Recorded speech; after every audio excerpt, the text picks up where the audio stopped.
Yun guys, no, dito tayo ngayon sa Occidental Mindoro sa bahay ng aking tiyuhin, no.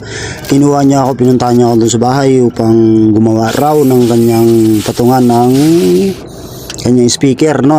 Yun kagad nating kinuha yung mga bakal na mga luma at nilagyan natin ng patungan yung speaker niya na paborito niya laging patugtugin sa umaga, no. Kaya yun, nag-welding tayo. Siyempre hindi naman tayo sanay mag-welding, tayo experience lang at nagkaroon na ng idea para matuto sa mga bagay na ganito, no.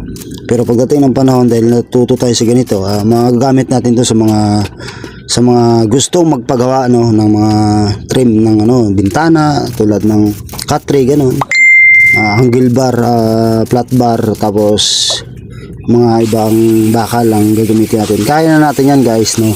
Tayo may pinagtutunan naman pagdating sa ganun, may kaalaman ba, may kaalaman sa kunting ganun, sa kunting pag-welding, no. Kaya guys, no, ingat kayo palagi at God bless sa inyong lahat, no. Maraming salamat sa pagsusupport nyo ng aking page. Kahit na papaano ay umaangat tayo ng paunti-unti, no. Tiyaga lang, sabi nga nila, pag may tiyaga may nilaga. At pag wala kang tiyaga, wala kang success. Pag may tiyaga, kami success. Yun lang, no. God bless po sa lahat.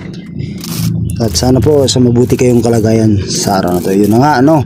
Kaya dahil welding natin yan, ay kailangan natin tapusin yan. So, yun lang po, no. Ingat po kayo. And God bless sa inyong lahat. Mga kabatang Mindoro TV, no. Yun na, no. Malapit na natin mabubuo. Ingat po. God bless. Bye-bye. Love you.